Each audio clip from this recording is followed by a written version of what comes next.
How to change your subconscious mind and beliefs deeply ingrained in ourselves that are holding us back. Well, the biggest thing is to become aware of your self-talk. Catch yourself, because what do we typically do? Oh, I'm such an idiot. That was so fucking dumb. I always do this. I always make this mistake. This always happens to me. I mean, those are the kinds of things you got to pay attention to. And reframe your mind in terms of, wouldn't it be nice if things started working out on a more frequent basis?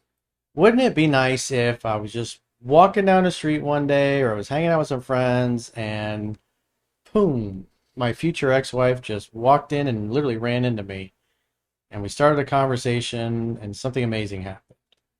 Wouldn't it be nice if one of my stocks I invested in just really fucking took off? Wouldn't it be nice if I met a new best friend today?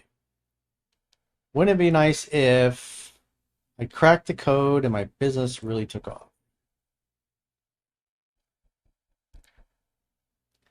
Be nice to yourself, talk nicely to yourself. Again, pay attention to your self-talk. Your self-talk is basically what determines where you end up. What's your internal mindset that gives one real confidence? As in, how does one not fake it? I'm starting to feel that inner badass, but want your advice for calibration. Well, when you're younger and you experience that level of confidence, you can become a little arrogant, tend to pound your chest a little bit, want everybody around you to know that you're doing well.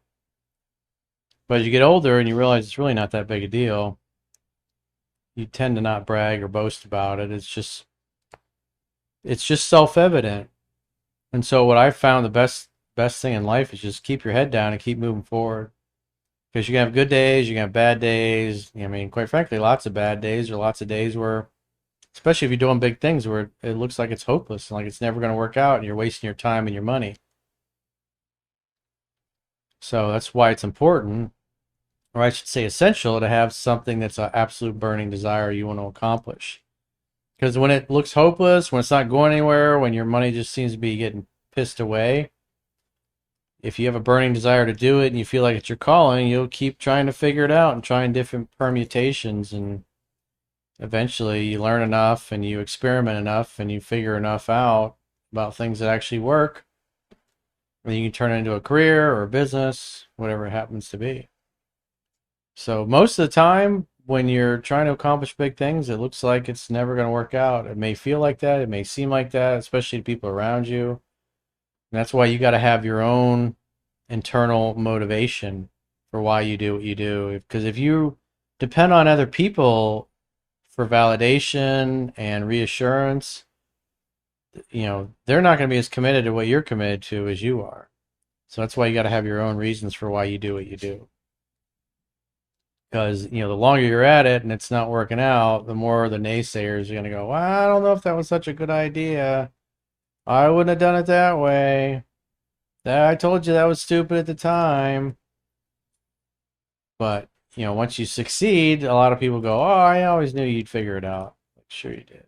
So, how can I make it easier to focus on myself, my goals in the gym and career and Career, I think is what he was trying to. career, Carrier, they make air conditioning equipment, just so you know. career and not on women and going out to clubs or going out to hang out? Well, I would suggest you read Mastering Yourself, which is free to read in the members area of the website, and be disciplined. The other thing is, you should be hanging out with other like-minded people that are trying to reach their full potential instead of people that just want to go out and party and go to the club all the time and check out from life.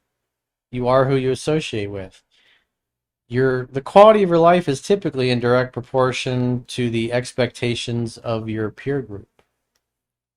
So, who are you hanging out with? What are their goals? What are their outcomes? What do they want to achieve? If their sole goal in life is meeting a new girl at the club this weekend, well, that's not somebody that's going to probably encourage you to do well in your career or build a business. So you got to think about who you're hanging out with. Coach, do you think women who try to manipulate and triangulate are ever capable of being loyal, or is always she and is not it's just your turn? Why is it so hard to find someone who can be loyal? Well, I mean, if you're looking for somebody to be loyal, it's going to depend on whether or not the parents did a good job. So somebody that comes, if you want family-oriented girl, well, she's got to come from a family-oriented environment where parents did a good job, especially your dad. Guys date women and they focus on how much they like him or how hot she is, and they completely ignore the fact that she's a train wreck or her family's a train wreck or whatever, and they just assume it'll work out okay. But she's got to have the background for it, and you got to see reality as it is, and not project your fantasy and think you're gonna change her. So he asked, can you give an example of how to have a sense of humor and when? Well, it's good to make light of a situation. If there's tension, to say something fun and humorous. That's when you use it. If you're with your girl and she's kind of angry and cranky, if you can make light of it and be more playful and bring the vibe of, I've decided ahead of time that I'm going to be in a happy and a good mood and I'm going to be fun and playful. And that's the place you come from. That influences what you say and how you say it and the tone of your voice. So, I mean, everybody understands what having a sense of humor is. And so it's good to make light of situations, especially when people are being real serious. Also, watch comedians to learn how to become Yeah. humorous and how they. It's a Well, lot of it's it's tone and delivery too. Yeah, it's just basic human interaction. Like Rodney Dangerfield was really great at deadpan humor and saying things that could imply sexual innuendo or bodily functions or whatever, but in a way that was G-rated and you could say it around a bunch of kids and they wouldn't know what you're talking about, but all the adults would and would find it funny. So he's real good. But Cary Grant's character in Charade with Audrey Hepburn, he delivers like deadpan humor where he's ripping on her and she doesn't realize that he's ripping on her all the time, and he says it with a straight face, and that's part of what makes it funny. Bob Newhart was a master at that as well. He had the Bob Newhart show in the 70s.